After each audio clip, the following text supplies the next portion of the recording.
तुम जानते हो ये शाही सल्तनत के सामने तुम कुछ भी नहीं। यहां पे राज सिर्फ अली आदिल शाह करते हैं। मदाहत बन जाओ उनका। मैं तुम्हें बादशाह की पनाह में ले जाऊंगा। कोणाचे गुलाम व्हायचे आणि कोणाचे भक्त व्हायचे हे प्रभू रामचंद्राने ठरवायचे. आपण तसं ती कशाला घेता खान साहेब?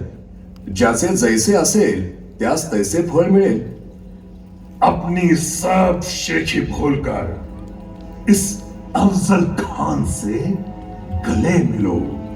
आओ शिवा, आओ. आता काय करणार? पार्टीत हे घालणार.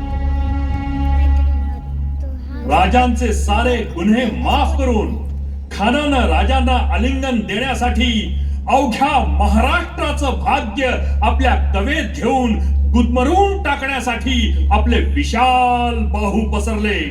खानानं राजांना आपल्या मिठीत घेतलं आणि खानानं दगा केला. कटारीचा वार त्यानं राजांवर केला.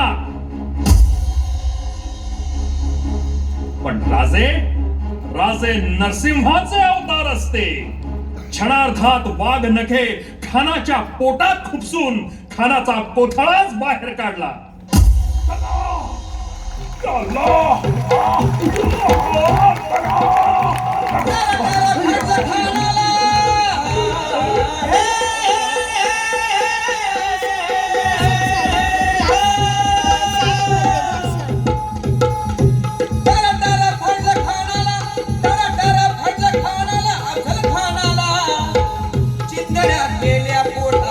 चिंधड्या केल्या पोटाच्या, चिंधड्या केल्या पोटाच्या, उर्मिला संपवी